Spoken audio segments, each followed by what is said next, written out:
Okay, so we are on the Gemara today. We're doing Mem Zayin of an Aleph. We're up to Mem Vav and Beis. Unfortunately, we didn't have a chance to do the Tesis on Mem Vav and Aleph. Call our Brachot clumps. Places the Baruch, places the Baruch. We'll try to see if we can find the time to come back to that.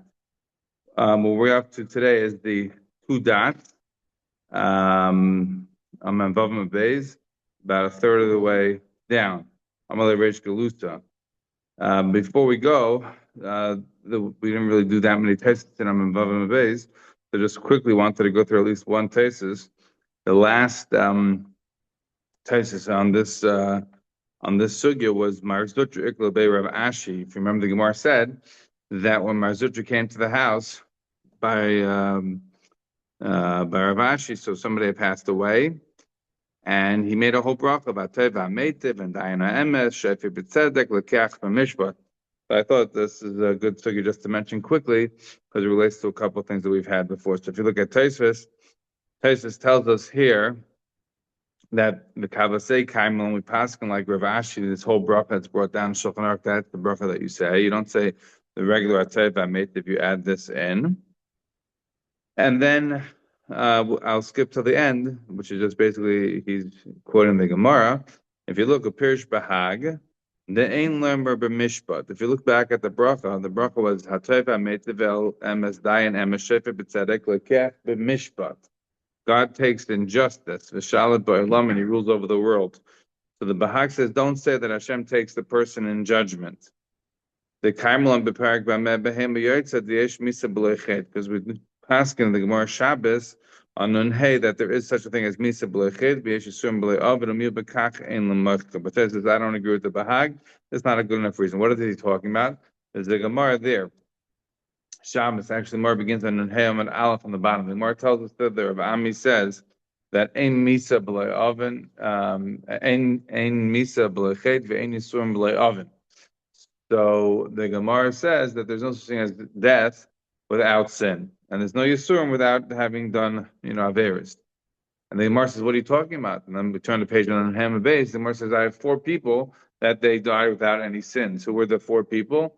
Remember? Amram, Mishai, right? Kilav, and Amram, Mishai, Kilav, and who's the fourth one? Who is the fourth person who died without Averis? Binyamin, the Gemara says over there. There are other versions in the Medrash that have other people who die without sin, but that is the version there in the Gemara Nun, Hayim, Beis, and Shabbos. So the Gemara says, see, it's a raya that it's a tiyufta de Rav Ami, that he's not correct, because you see here, four people died be'etya shal nachash. They didn't die because of their avainis. They never sinned. So the Taisus there points out, what are you talking about? You just knocked off Rav Ami only in relation to the four people who die without sin. So that's a tiyufta when you say Ein Misa B'Loi Chet. But how's it tiyufta Ve'Ein Yisurim B'Loi Oven? You didn't show anything about being punished, so how's that slugging him up? Nevertheless, that is how the Stamina Talmud shows it over there. They show it as a slugging up of Rav Ami, both parts. Ein Yisurim B'Loi oven, right? And misa b'lechet and yisurim b'lei oven. So if in fact it's slugged up, then we have a problem with how to understand. Meaning, if it's not slugged up, that there are that in fact the Rambam is correct, that everyone who's done anything wrong always has or should restate that anybody who has a pain, who has yisurim, for sure has the oven. So we have a question about how to understand our Gemaras that we had earlier. Right, how do you understand our Gemara that we had earlier in Brachot? What did our Gemara tell us? We told us on Hay about Yifashe Shemaisav that a person has Yisurim Ba'im Aleinu. So what does he have to do? He has to check. He has to Yifashe Shemaisav, and if he's Yifashe Shemaisav Leimotza, then he's Yibitl Bittul Torah. And if he has no Bittul Torah, B'Yedush Yisurim Shel Avahim. According to Rav Ami's learning, if we say Eimisa B'Loi Chet V'Yisurim B'Loi Oven, right? And if we're not slugging him up, that means, what does he say about Yisur and Shalava? Does he have that or not? But, as I say, the Gemara, even though it doesn't slug him up, the Gemara says that he's slugged up, and Taisus adopts over here. Over here, you see, he says again, the Yesh Misa B'Lecheb, Yesh Yisur B'Le'ov, and Taisus seems to adopt that he was slugged up, even though over there in Shabbos, Taisus points out that he's only being shlugged up in about Misa, not necessarily about Avenis. We'll have to leave that on the side. Okay, continues the Gemara. New Gemara for today. Amalei Reish Galusa, the two dots. Amalei Reish Galusa, the Rav Shesha. So the Reish Galusa said to Rav Shesha, what did he say? Even though these rabbis, they're old men, they're smart, they're seasoned, they have good manners and decorum. Nevertheless, Artun Parsoi is a perfect Gemara. Nothing is by mistake. Right now, we're Erev Purim. So these Parsim, these people from Persia, these Persians, they have, when it comes to the etiquette about the meals, they are better. They are better than you. Now, you remember the Gemara back on Chesed and Beis. The Gemara said that Rabbi Gamliel says, "B'shloisha devarim ani oyev es haparsim." Right? What would he like them for? Because they were tzanua. They were tzanua be'achilot, tzanua be'takisa, and tzanua be'davar acher. So clearly he very much liked the Parsim, and this Reish Galuta, who is the exilarch, what it means is that his job was to interact with the Persian government, or the Sasanian government, technically in those days, is what it was, but same idea. So what he's saying is not merely are they tsanua and achila that we like about them, but they have customs in the meal. It's not just sneas. They have customs in the meals that we like as well. So the Gemara says, Atum parser b'tzarech their customs when it comes to meals are better than ours. And then he explains, what does it mean? When there are two mitais, remember in those days they didn't sit at a table, they sat on these sort of like couches. So when they have two couches, gadol mesav b'rosh, right? The main one, the bigger person, he sits at the head, meaning he sits in the better area. Right, the corner table nowadays maybe it's not the b'rosh, but in those days I'm not sure. But nowadays, if you go to a restaurant, right, the corner table that's like the chashuv place. So whatever the most chashuv place was, that's where you sit the gadol. V'sheni le'lamala himenu, and the second one of importance, he will sit above him. What does it mean above him? If you look at Taisus, Rashi says the same thing. Taisus says, what does that mean? The hanu klape roshi doesn't mean he sits on top of him. And what it means to say is, if you imagine if you're reclining right on a couch, right? You see, I'm doing a good imitation, right? So you're reclining on the couch. So the person is going to sit by his lamala himenu, he's going to sit by his head, right? He's going to sit like there, not by his feet. Right? If you're leaning to the left, why don't we lean to the right? Everybody remembers from the Seder on Pesach. Why don't we lean to the right? Because to the right you could choke yourself. So everybody leans to the left. So the person who's number two to him is going to sit nearer to his head, whereas the person who's going to be lower to him, if there's three, is going to sit to his feet. Right? That's the style. So says the Gemara that the Reish Galusa said this is a great etiquette. Atum parsar b'tzechus lebikimin achim b'zman shein shtei mitas gadol meisav b'reish. When they have two couches to recline on the gadol, he sits in the main place. V'sheni loy lamala himenu, and the second person chashiva sits to his head. That's what Taisus is saying. The hainu klape roishe, right? That's what Taisus means. He's going to sit by his head. That's what it means lamala himenu. It doesn't mean he sits on top of him. It means he sits by his head. Shemeisav alamita derech samo. They would sit on these couches. They would recline to the left. The lamata mikri derech margaloisem. What does it mean that they would sit to the bottom of them? It means they would sit by their feet. The haino miminai, on their right. B'zemadaktek Rav Sheshes, and this is what Rav Sheshes is going to ask. We're going to see in a minute. Then came by gadol tirutze kipshute geshemedaber masheni. Then Rav Sheshes is going to ask the Reish Galusa and say, really, this is such a good custom. So how does when you're leaning on your left like this, and you have a guy sitting, by your right, so how do you talk to him? Presumably, you have to first straighten out in order to be able to speak to him. Whereas if you were like that, and the guy, the lower guy is next to you by your feet, that's easier to speak to him like that. So then Rav Sheshes is going to say, but don't you have to sit up? So why is that such a big cover to do it this way? So we'll see that in the Gemara. But anyhow, what it means when we say lamala or lamata, we mean by the head or by the feet. This is the point of Taisus. Okay, continues the Gemara. So what happens if you have three? It was manchem shalosh. If you have three people, gadol mesav be'emtza. Then the main person sits in the middle. Sheni loy lamala himenu. Right, the second guy, an important, sits at his head, meaning not on top of him, but again, like Taisus said, by his head. Shlush loy lamata himenu. The third one sits on his bottom, meaning he sits at his feet. So Amar Lei, so now Rav Sheshes asks him the question that Taisus mentioned. "V'chi boy ishtoi b'hadei." So if the main guy wants to speak to the number two, mitaretz terutze v'yosef m'shtoi b'hadei, then he's going to have to straighten up and sit up and be able to talk to him. Otherwise, it'll be super weird if he's leaning on his left and the other guy is next to him. How's he going to talk to him? He's not facing in the right direction. Or he's going to have to talk like this. It's very uncomfortable. So that's Rav Shesh's question. Why is it such a great etiquette? So what's the answer that he gives him? He says, "Listen, Amalei sha'ani parsoy demachoi le b'machoi." That the Persians are different. Why? Because they're making motions, they're making signals. They're able to make signals when they're talking. We're having a Gemara Matzia Zion that the Gemara says over there that Rabbi Avo, they were talking about various halachas over there, the Tavas Yish, etc. And so the Gemara says that Rabbi Avo was machul. He made a motion. People made motions.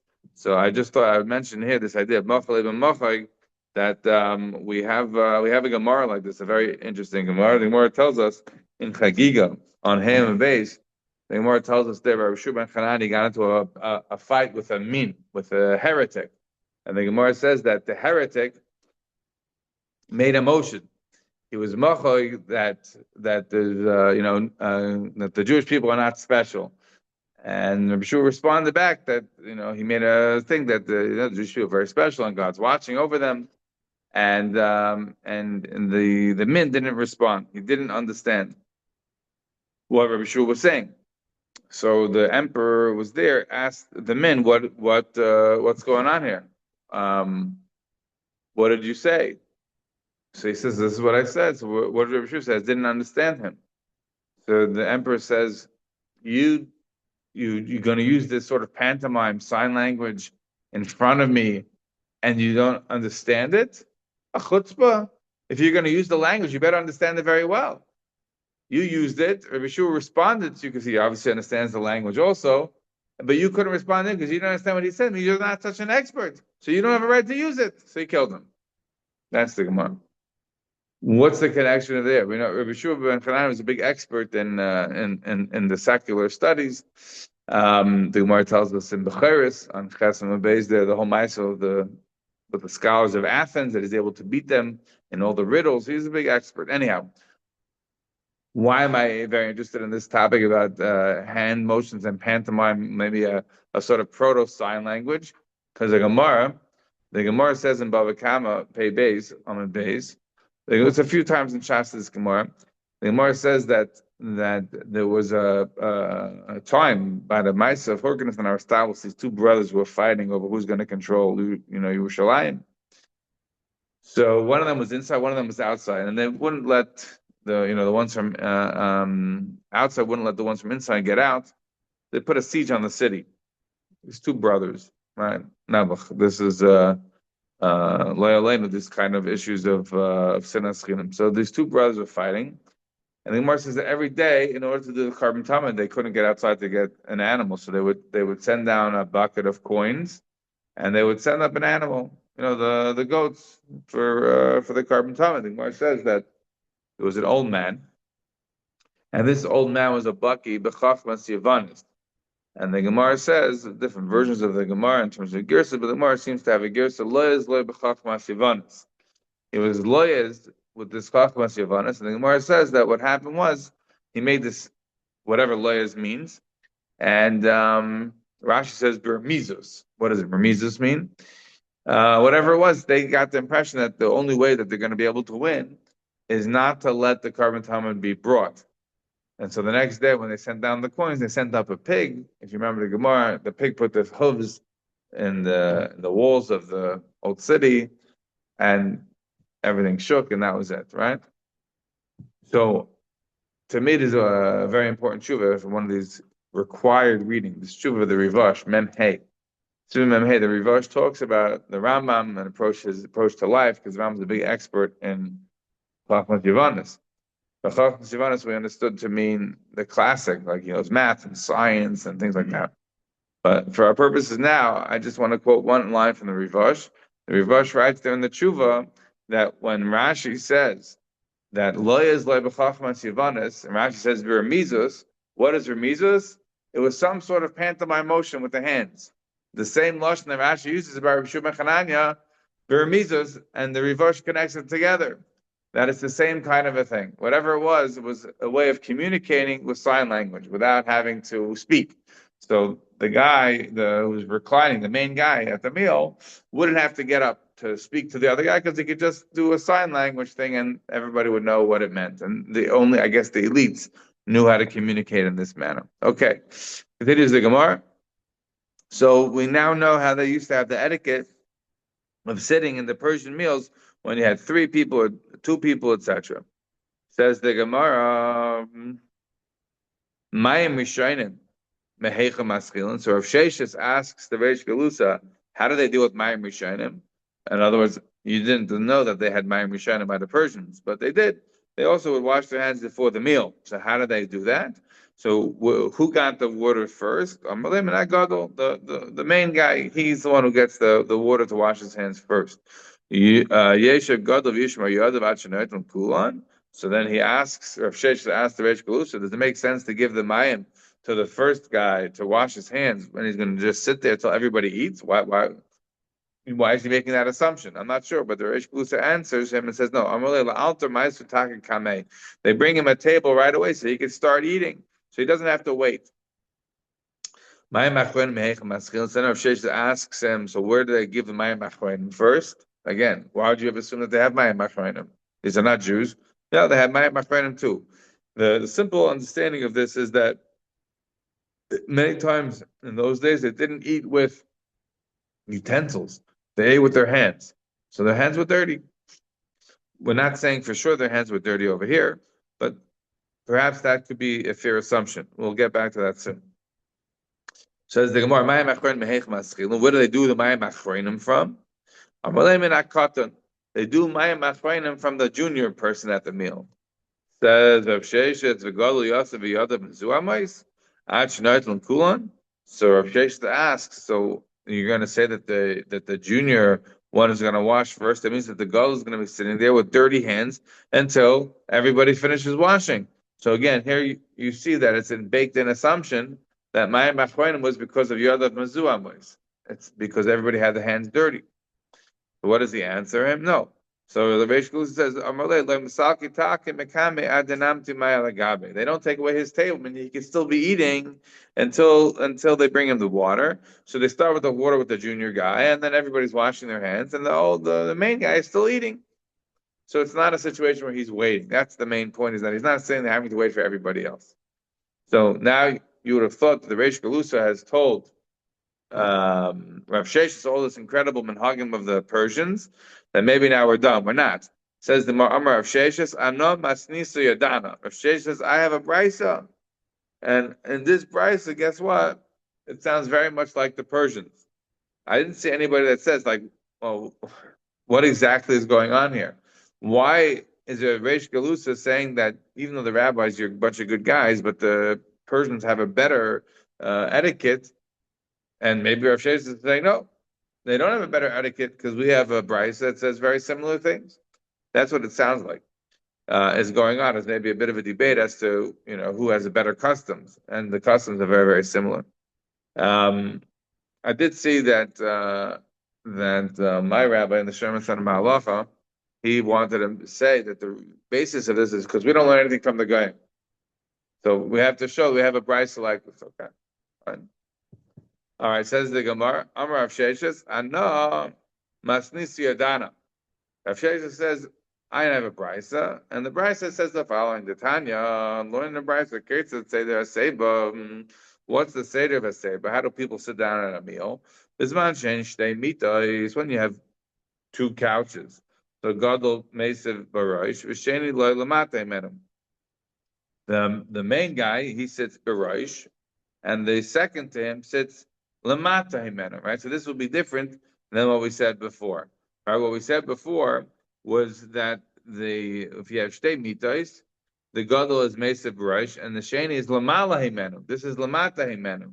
this would make more sense, right? If this kind of sign language pantomime thing, as I mentioned, was something that they practiced, and not something that we necessarily knew. Again, Shuma Chanani being the exception. So if you have two people and I'm sitting like this, and then you're sitting at my feet, then I could talk to you. But if you're sitting over here at my head, or if and it's not clear to me, is your feet by my head or your head by my head? Like I would imagine your feet have to be by my head because you also have to sit the haseba on the left. Because if you were sitting with your head to my head, you'd be haseba on the right. That would be dangerous. So you're sitting also like that. So how can we talk? It's much easier to talk if you're over here on the right side of me, right? So that's presumably why the Brisa has it better. If you have the pantomime language, then you have the other direction. You can sit over there and it'll be fine. I don't have to straighten up. But if we don't have the pantomime language, then I would have to sit up to be able to talk to you. So therefore, it's better if you're sitting there on my right, to my feet. So then the Gemara continues. The Gemara says, "Bisman change shalish mitos." But if there are three people there, right, there are three couches. So God l'meis b'reish. So God is going to sit in the main space.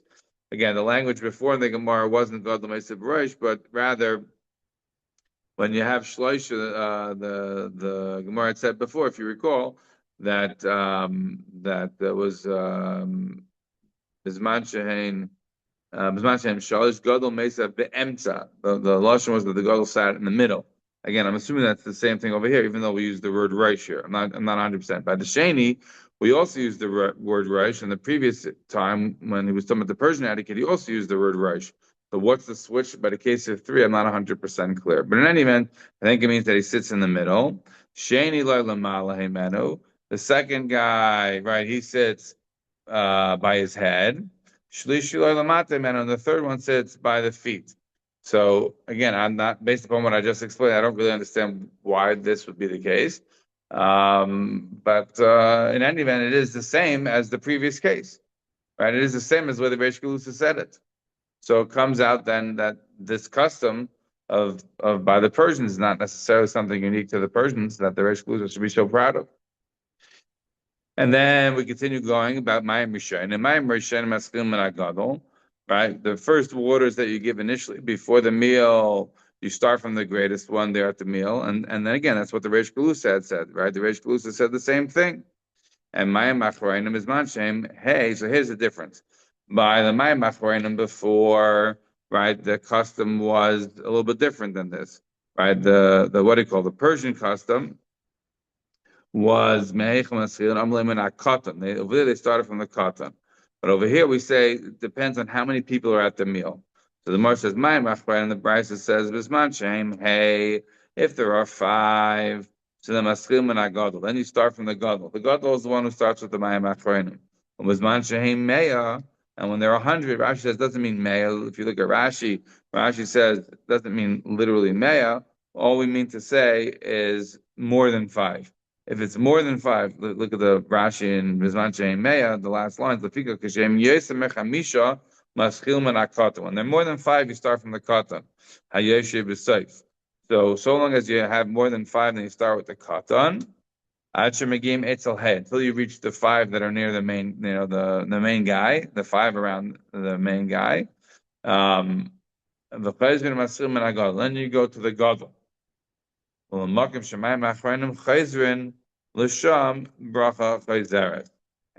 where the Mayim Achronim goes back to, in other words, the person who's going to be the main guy for Mayim Achronim of the five, so he's also the one who makes the bracha. Okay, so again, it's a bit of an odd Gemara. What is necessarily the difference between the Reish Galusa's minig that from the Parsiim versus the Brisa? Again, we have a little bit of a difference by the Shnei Mitas, by the Mayim Achronim, but this is such a major nafkaminas to say that Afilu Rabbanan Kishoy, even though the rabbis are great, Kishoy, they're great old scholars, Atun Parsoy B'Tzorch they're greater when it comes to the etiquette of the meals. I'm not saying it. All right. Continues the Gemara. So the Gemara says like this: Messiah Lerav. This is a raya to Rav. The Amar of Chia Bar Ashi. Amar Rav. This is a Gemara that we already had before. The Rav Chia Bar Ashi said in the name of Rav, Kol Haneitel Yadav Achrena Tzkiluhu Mezuman LeBracha. Whoever washes his hands by Machreinim, first, he is the one who benches. All right, so you see, this is the same idea. L'makom shemayim Machreinim chayzrin l'sham bracha chayzeres. Right, the one who the mayim Machreinim is going to come back to. In other words, after the katan is washed and all the people have washed, when you get to the five, then it goes to the main guy. So he's the one who mentions. That's very similar to this, what Rav said, that whoever washes the hands first, from mayim Machreinim, he's the one who's mezumah, he's the one who's going to be prepared to make the zimun. Now we have the story, and what is the story? Rav Chia Rabbi. Rav and Rabbi Chia are sitting by a meal in front of Rabbi. Amalei Rabbi LaRav. The Rabbi said to Rav, "Kum mashi yadcha, go wash your hands." Chazi the kamirtas. So Rav Chia sees that Rav is feeling very nervous, embarrassed. Right? He thinks maybe he was eating too long. Right. Rashi doesn't explain because Rashi already said it before. Gimel, right? He thought maybe he was eating too long, and Rabbi's annoyed at him that he's taking so long. So the Gemara says, Amalei Bar Pachti, Rav Chia says to Rav, the son of the great one, Ayin beberchas mezayna ka'amalach. He's giving you a covet. He wants you to bench. That's why he's telling you to wash. He's telling you to wash first because if you wash first, you're also going to be the one that's going to bench. So that is the Gemara until here. And what did we see? We see here that there is covered when it comes to what? Mayim Machreinim. There is an order. Who gets to bench? Right? The one who is getting the Mayim Machreinim Vaser first. Okay, so Tana Rabbanan says the Gemara, Ein Machabdin loy b'drachim v'loy b'gesharim v'loy b'yadayim mezuam leis. You do not give covet to somebody on the roads, on the bridges, or when they have dirty hands. Now, before we go any further, we're now in the top of Zayin and Aleph. Before we go any further, we have to first explain what does it mean, Ein Mechabdin Lei B'drachim. You don't give covet on the roads. What does that mean, you don't give covet on the roads? The Gemara tells us, it's a Gemara in a couple of places, in Erev and Yuma, a few places, the Gemara tells us, right? If you have three people who are walking, so the Gadol walks in the middle, the number two walks on his right, and the number three walks on his left. So you see, you do give covet on the roads. So what do you mean you don't give covet on the roads? That's a question. Second, Taisus here, on the bottom Taisus, Ein Mechabdin, Taisus asks, what do you mean you don't give covet on the roads? The Gemara tells us a story in Shabbos. Levi and Rav Huna Bar Chia, Havika Az Leborf. Levi and Rav Huna Bar Chia were going on the road. Chad Mechamer de Rav Huna Lechamer de Levi. And the donkey of Rav Huna went in front of the donkey of Levi, and Levi got angry. So by Rav Huna Lafuki Midat to Levi. Rav Huna wanted to make Levi happy. So Alma Mechabdin Medrachim. You see, you do have covet on the roads. So Taisus answers is the difference between Kishiyetzu L'derech Ke'echad. If you went on the road together as one, then you have to give covet on the roads. But if each person is going in his own direction, and they met each other on the road, it happens to be they met on the road, they're going the same direction, so then you don't have to give covet on the road. So according to Taisus here in Brachot, the nafkamina is, did you set on the journey together or not? Or did you mean on the road? If you set on the journey together, then you have to give covet. If you didn't set on the journey together, you met on the road, you happen to be going in the same direction, then you don't have to give covet. If you look in Taisus in Shabbos, there on the Aleph on the base, Taisus there gives a different teretz a little bit. Rabbeinu Tam there answers, that's not so much a vort if you're sending out in the same direction at the same time. But rather, it's a vort if you're going to the same place. If you have a vort, the vort is, are you a chabur achas in the sense that you have the same mission? If you're going on the same mission, then you have to give covet. But if the mission is different, if each person is going for a different reason, they may be going to the same place, but they have different reasons for going. In other words, the Taisus there is stressing not so much that you left at the same time, the same place as one caravan. Maybe you met on the road, but you're going to the same place. You have the same reason, the same destination. You're going for the same thing. So then you're still going to have to show covet on the road. It's only if you're going in mamish, for different reasons, then you wouldn't have to show covet Sounds a little bit different than the Taisus over here. I should just mention it's interesting, very odd. I didn't see anybody point this out, but if you look there in the Gemara in Shabbos, you'll see that the Gemara in Shabbos is not talking about the way Taisus is saying. In our Gersa of the Gemara, and Taisus doesn't say anything there about the Gersa to change the Gersa. So I don't know what's going on over here. The Gemara there talks about Levi and Rav Huna. It's true, but the Gemara is not talking about the regular Levi. All right, there was a guy Levi, and the Gemara in Ksubas Kuf Gimel Amud Beis tells us that Levi, when Rav Ephes died, then he came down to Bavel because he had nobody to learn with anymore. I'm not getting into that Gemara anymore. Just you can look it up there. But that Levi comes down to Bavel. That Levi is already from the time of the Tanaim. He's a student of Rebbe. He's like the contemporary of Rav. He's like that generation of where there's still Tanaim in the beginning of the Amoram. That last generation. So over there, if Levi's coming down and you have Rav Huna, it wouldn't make sense to say that which Rav Huna are we talking about? There was Rav Huna that was known as Rav Huna Kama. There's a Taisus of Chun Gimel. Taisus says that there's two Rav Hunas. There's Rav Huna Kama and there's a Rav Huna Basha. There's many Rav Hunas, but about these two Rav Hunas. The one was a student of Rav, as we've seen already before. We talked about it a few times. Rav Huna was a student of Rav, and then we had a Rav Huna Kama who was older than Shmuel. That Shmuel asked him a question. Shmuel, so which Rav Huna are we talking about? If we're talking about a Rav Huna, that's Rav Huna Kama is the one who's already before Shmuel. So then, meaning he's at the same time he's earlier than Shmuel and earlier, earlier than Rav. So then it would make sense to say that Levi's getting angry in him. He's the same generation. But if it's the Rav Huna who's the student of, if he's the Rav Huna who's the student of Rav and the student of Shmuel, so then it makes sense why Levi could get angry, because Levi's from the generation earlier. So if you look at this text here, it says that Levi and Rav Huna are going on the road, and the donkey of Rav Huna goes in front of Levi, and Levi gets angry. But if you look there in the Gemara, there in Shabbos, you'll see that it's not that the story is exactly the opposite. When the Levi's donkey goes in front of Rav Huna gets angry. And it's clearly that it's not talking about the Levi that I just mentioned. We're talking about a totally different Rav Huna and a totally different Levi. Because over there, the Gemara is very clear that we're talking about a person whose name was, the Gemara there gives it his name. I forget, the Levi Bar, I'm trying to remember exactly who his father was. I don't remember it offhand. But the Gemara there says what his name was. It was Levi Bar son, Levi Bar Chia. I forget the name exactly. Or Rav Huna Bar Chia, it was Levi Bar something. But throughout Shas, whenever we have Levi who's at the generation of Rebbe, who's like the student of Rebbe, we never call him Levi Bar. He's always Levi. So it's totally different Levi and a totally different Rav Huna. So why does Taisus change it here without any acknowledgement of the Girsa change or anything like that? I'm not sure. We have to leave that on the side. It is the Gemara. So you see that we are mechabit sometimes on the roads.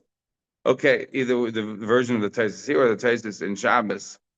What about v'loy b'yadayim mezuamos? We don't give cover when it comes to dirty hands. Didn't we just say by mayim achronim you do give cover, right? And we said that mayim achronim presumably is the situation in mezuamos, because the Gemara had said that how could you let the gadol sit there b'yadayim mezuamos? So presumably mayim achronim by definition has to do with yadayim mezuamos, and he said you don't give cover. So what's going on? So the Ritva answers. The Ritva here answers that what we're saying is that what we mean is that it's not appropriate for the katan to mishamish the gadol to help him out dirty hands. He has to have his hands clean. When we say ain't covered, that ain't mechabed, we don't give cover when it comes to mayim achronim, we mean to say it's like this. Of course it's covered, of course there's an order, but if the junior guy is coming to help out the elder, then of course he can wash his hands first. He doesn't have to wait. Not a cover there, because it won't be a cover for him to help out. So therefore he has to wash his hands first. That's what we mean. That's the Ritva's way of saying that the difference perhaps between here is saying that there's no covet, no seeming order by Yadayim Mezumais, and yet we know that we did say by Mayim Achronim there is an order. It depends if you have 5, if you have less than 5, etc. That's potentially the way to get out of this problem. Here's the Gemara. Ravin ve'Abaya havika azlibur. So Ravin and Abaya were going on the road. So here we have a similar story to Levi and Rav Huna, whichever ones they were.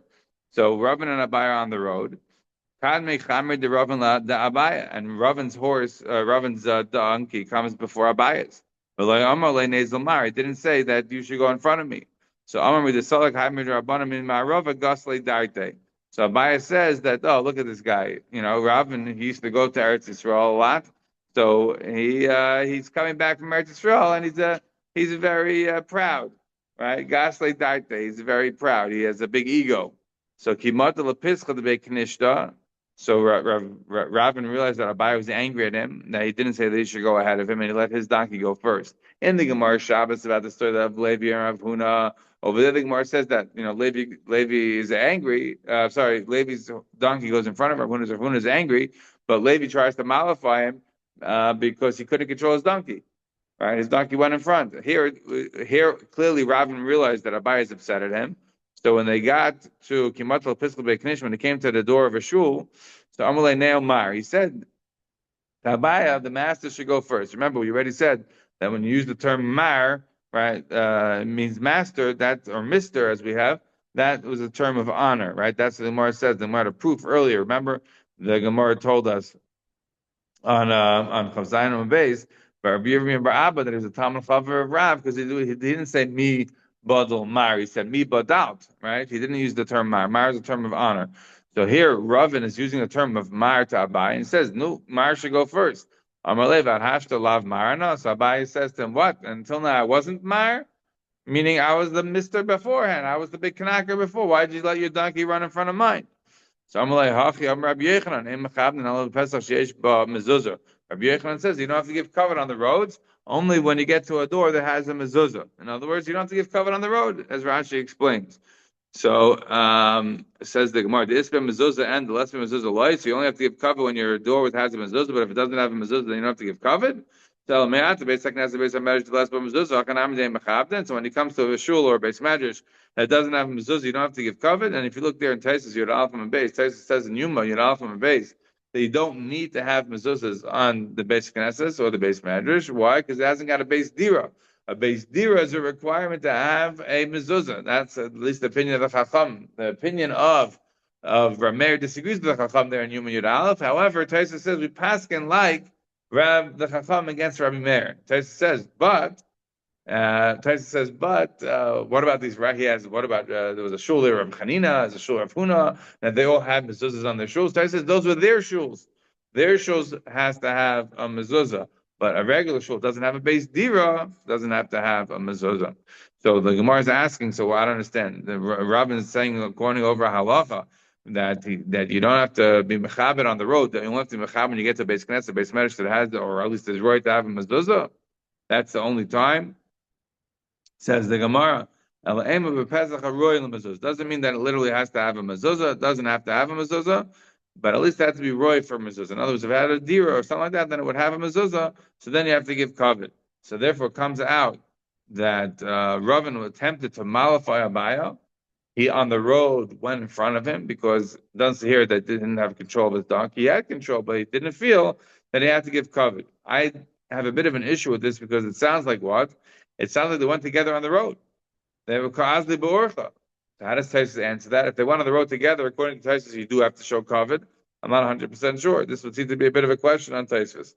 Continues the Gemara. Rabbi Yehuda Breder of Shmuel Bar Shilat Mishmei Derav Ena Mesubin Yosharin Lachol Klom Ad Sheyitim HaBeitzea. The people around at the meal are not allowed to eat before. They're not allowed to eat before the one who made hamaitzi has tasted the the challah. So here we have a story also of Rav Safra Ka'amar L'Tay Midmar L'May Nafkamina.